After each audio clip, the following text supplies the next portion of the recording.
I do not understand. What is this Trial of Seven? It's another form of trial by combat, ancient, seldom invoked. It came across the narrow sea with the Andals and their 7 gods. In any trial by combat, the accuser and the accused are asking the gods to decide the issue between them. The Andals believed that if 7 champions fought on each side, the gods, being thus honoured, would be more liked to take a hand and see that a just result was achieved. Or maybe perhaps they simply had a taste for swordplay. Ser Duncan the Tall, Baelor Targaryen, and Leo Tyrell, a knight of the 7 kingdoms, the Hedge Knight.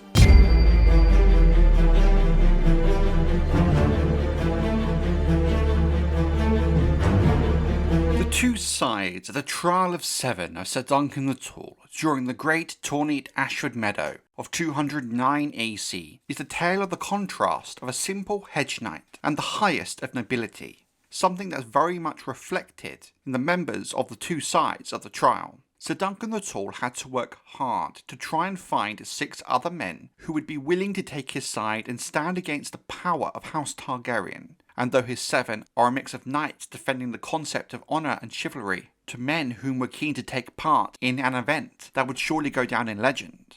By contrast, when you look at the list of men who took the side of Aerion Targaryen, the accuser, it paints a very different picture. Not only were 2 of his champions his father and brother, 3 of them were knights of the Kingsguard, and thus were obliged to defend the royal family. The only outlier was Sir Stefan Fossoway, who had no prior connection or relationship to Aerion. Because of the outcome of the trial, the victory of Ser Duncan the Tall, Aerion and his champions do often get overlooked in the histories of Westeros. In this video, we're going to break down the lore of each of Aerion's champions, and why they chose or were compelled to fight on his behalf. I did not come here to take counsel from a Hedge Knight, Maekar Targaryen to Prince Baelor Breakspear, the Hedge Knight.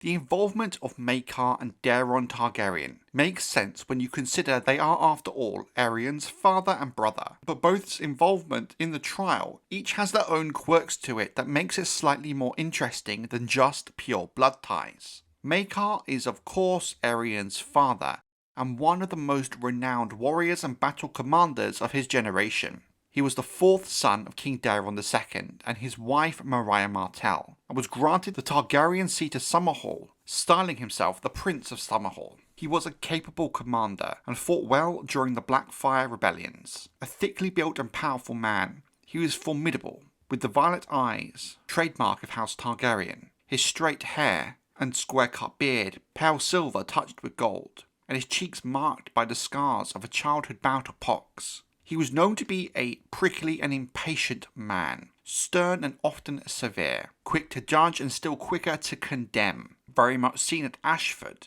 after Ser Duncan the Tall was accused of assaulting Aerion and kidnapping Egg. Unlike his elder brother Baelor Breakspear, he lacked easy charm and found it difficult to gather his own friends and allies. After Baelor's death, caused accidentally by Maekar's own hand, his temperament grew even harder, becoming more rigid and unforgiving.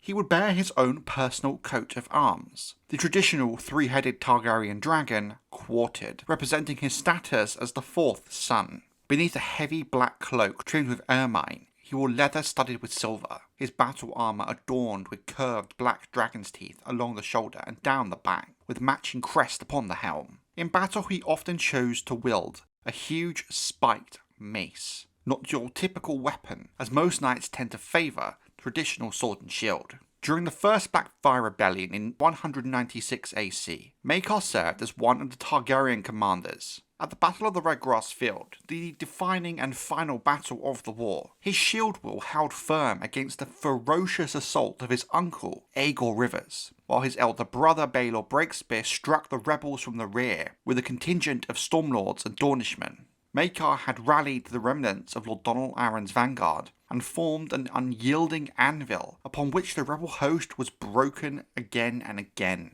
by the hammer that was the Stormlords and the Dornish. Later, a song celebrating the battle, titled The Hammer and the Anvil, named Baelor as the hammer and Maekar as the anvil. Despite his role, Maekar felt the victory was more credited to his elder brother's brilliance and the errors of Daemon Blackfyre than his own efforts. In many ways, he lived in the shadow of his brothers, a circumstance that stung his pride deeply. In 209 AC, the great tourney at Ashford Meadow was held. Maekar was attending to watch his sons, Daeron and Aerion, compete, whilst his younger son, Aegon, served as Daeron's squire. The tourney proved disastrous, given Aerion's assault on the puppeteer Tanzal and the ensuing fight with Ser Duncan the Tall. During the famous trial of 7 at Ashford, he was unhorsed and forced to fight on foot, clashing with both his brother Baelor and Lionel Baratheon the Laughing Storm, who was supporting the Hedge Knight Ser Duncan the Tall. Amidst this melee, Maekar struck Baelor a terrible blow to the back of the head with his mace. Though Baelor survived the trial, he died soon after when the smith Steely Pate removed his broken helm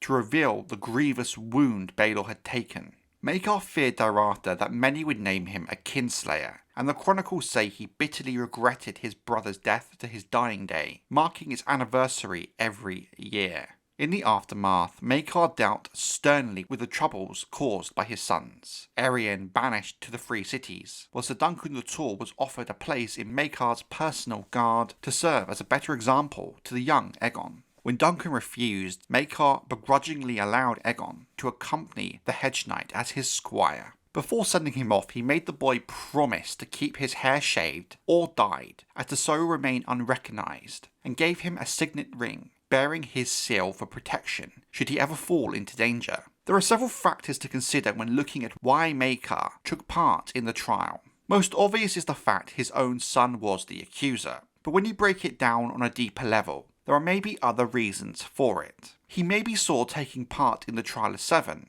a very rare event that would surely become legend, a chance to grow his own legend and legacy outside of his involvement at the Red Grass Field, in which he felt his contributions had been overlooked in favour of Baelor. However, Baelor's involvement on behalf of Duncan would prevent any chance of that, especially when you consider Baelor's death by Maekar's hand being the key story coming out of Ashford. You can also argue part of his drive was to protect his sons, despite knowing their true nature. We must recall he had recently lost his wife and was struggling to keep his unruly sons under control. Thus, in a way, he was trying to protect Aerion from his own worst nature. We know for a fact he was trying to use Ashford as a lesson for Daeron in the first place. You could also apply that same logic to Aerion and his extremities as well. But on balance, I think the obvious answer is the correct approach. Maekar was simply defending his son. Daeron Targaryen and his role and motivation is very different altogether than his father Maekar's, given we know as readers, out of all of Aerion 7, he didn't actually want to be part of the trial at all, and agreeing with Duncan to take a fall during the first charge. Daeron was the eldest son of Maekar and his wife Diana Dane,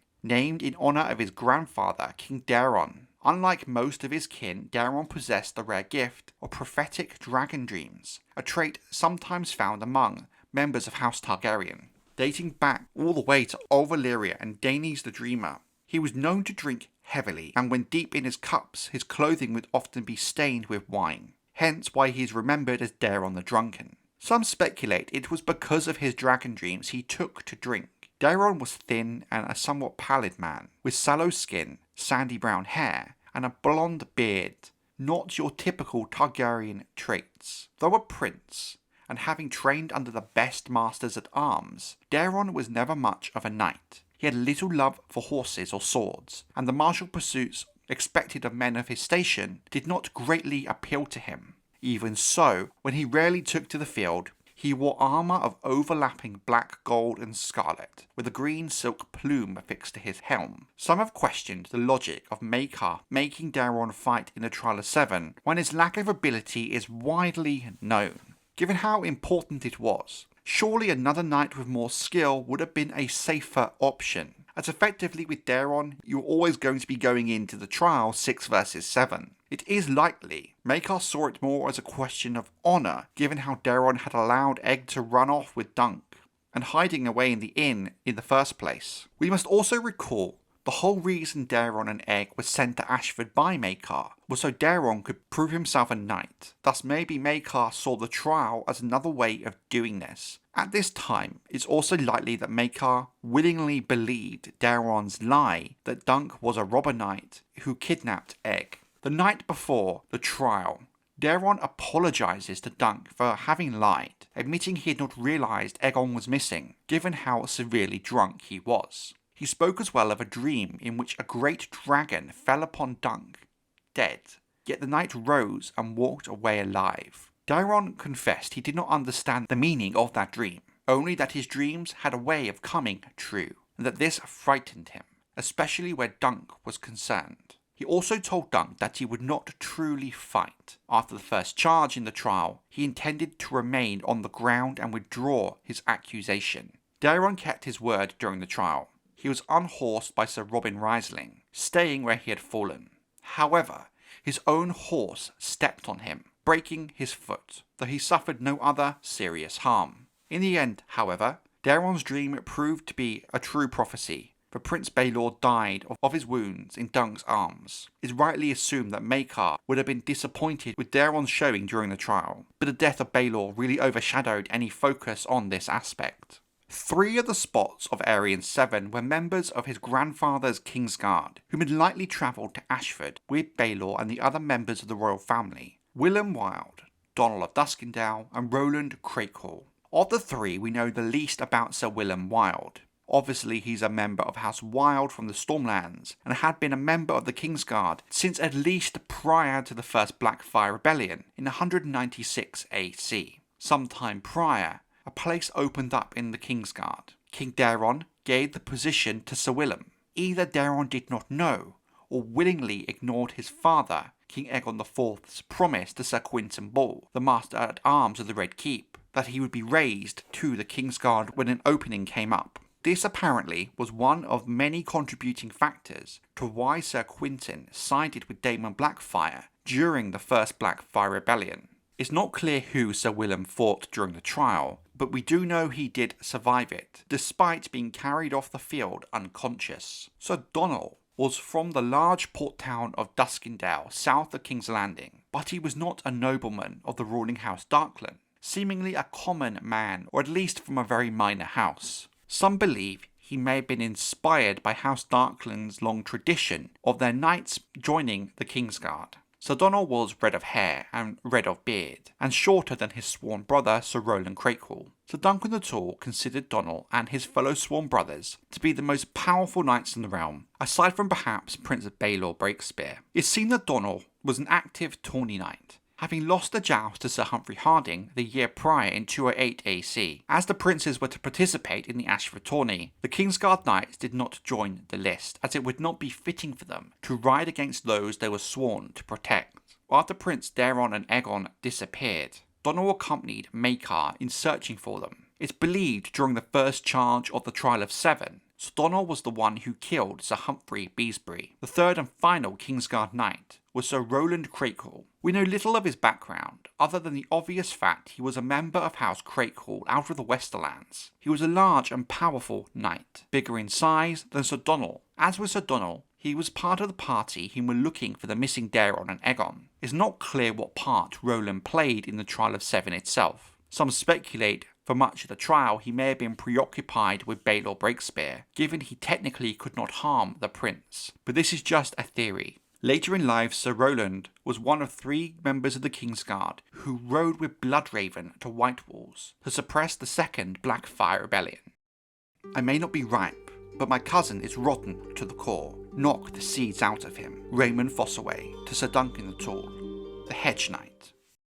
The last member of Aerion 7 was Sir Stefan Fossoway, the Turncloak, whom had originally pledged to fight alongside Ser Duncan the Tall, only to sell himself for the promise of a lordship. Given what is established in the Hedge Knight about Sir Stefan as a character, this switch is, while surprising, not out of character at all. We know nothing about Stefan's life prior to Ashford, but we can assume that he wasn't that much of an important member of House Fossoway, given if he was, say, the heir, he certainly would have boasted of it. Steffon was said to be a very proud and ambitious man, eager for glory. Boastful and arrogant, he held Hedge Knights in contempt. All these characteristics are on show at Ashford and lead him down the path to his role in the Trial of Seven. Though undoubtedly a skilled knight and a worthy match for the likes of Tybolt Lannister, himself among the finest warriors in the realm, Steffon proved far less chivalrous in the lists. In the training yard, he liked to batter the other knights, leaving them bruised and weakened should they later face him in the tourney, and he preferred to tilt against men already wearied, ensuring himself easy victories. Though he never actually harmed his cousin Raymond Fossoway during practice, and often mocked Raymond's skill at arms, Steffon was fond of reminding him he came from the senior branch of the apple tree. All of this again highlights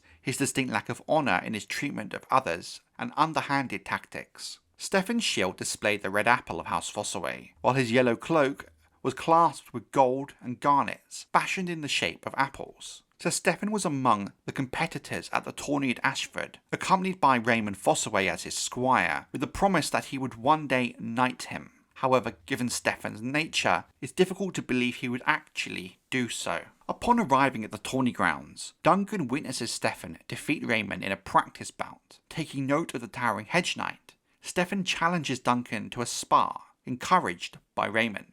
Duncan, unwilling to become entangled in their quarrel, refuses, whereupon Steffon instead challenges Sir Grants Morrigan. After observing the first day's tilts, Steffon spoke of possibly challenging Sir Tybolt Lannister on the second day, as the two were evenly matched. Raymond, however, remarked that his cousin would likely seek out a wounded or exhausted opponent instead, hoping for an easier victory. Later, while Raymond hosted Duncan in the Fossoway Pavilion, Prince Aerion assaulted the Dornish puppeteer Tanzell, prompting Duncan to strike the prince in her defence. Raymond hurried to fetch his cousin, and together the two Fossoways, accompanied by their men-at-arms, forced their way through the crowd to stand with Duncan. Repulsed by Aerion's cruelty and eager for glory, Steffon vowed to champion Ser Duncan in the Trial of Seven that followed, promising to gather 5 other noble knights to their cause, though Raymond doubted he would succeed. Yet on the morning of the trial, Steffon changed sides after Aerion offered to make him a lord. Outraged by the betrayal, Raymond instead joined Duncan and was promptly knighted by Sir Lionel Baratheon. To distinguish himself from his cousin, he painted the apple on his shield green. During the trial, the two cousins faced one another in combat, and though both remained standing when the fighting ended, Raymond hoped he at least cracked a few of Steffon's ribs. It's not clear what happened to Steffon after Ashford, but it would seem at least he was never granted the lordship Aerion had promised. It has been put forward the lordship was only to be awarded should Aerion 7 win the day. Oddly, Steffon's biggest legacy was his part in the creation of Raymond Fossoway's new cadet branch of House Fossoway, known as House Fossoway of New Barrel, in time coming to match the Cider Hall senior branch.